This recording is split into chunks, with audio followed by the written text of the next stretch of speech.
ইসলামী প্রজাতন্ত্র ইরানের গুরুত্বপূর্ণ রেলপথ ও সেতুকে লক্ষ্য করে হামলা চালিয়েছে দখলদার ইসরায়েল। দেশটির প্রধানমন্ত্রী বেনিয়ামিন নেতানিয়াহুর বক্তব্যের পর ইসরায়েলি সামরিক বাহিনী তাদের টেলিগ্রাম চ্যানেলে এ তথ্য নিশ্চিত করেছে বলে জানিয়েছে তুরস্ক ভিত্তিক সংবাদ মাধ্যম তুর্কি টুডে। আইডিএফ জানায়, ইরানের ৮টি সেতুতে হামলা চালানো হয়েছে।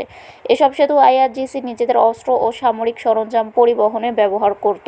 ইসরায়েলি সামরিক বাহিনীর দাবি, তেহরান, কারাজ, তাবরিজ, কাসাইন ও কাউম সহ ইরানের বিভিন্ন এলাকায় যেসব লক্ষ্যবস্তুতে হামলা চালানো হয়েছে। এদিকে মার্কিন প্রেসিডেন্ট ডোনাল্ড ট্রাম্প আবারও ইরানকে কড়া হুঁশিয়ারি দিয়েছেন। তিনি বলেন, হরমুজ প্রণালী খোলার জন্য দেওয়া তার আলটিমেটামের সময় দ্রুত ফুরিয়ে আসছে। ট্রাম্প সতর্ক করে বলেন, আজ রাতে একটি গুরুত্বপূর্ণ সভ্যতা ধ্বংস হয়ে যেতে পারে, যা আর কখনো পুনরুদ্ধার করা যাবে না।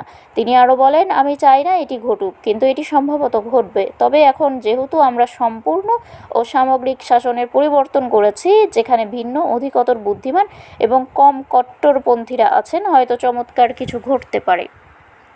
শারমিন শিমু, বরেন্দ্র টেলিভিশন।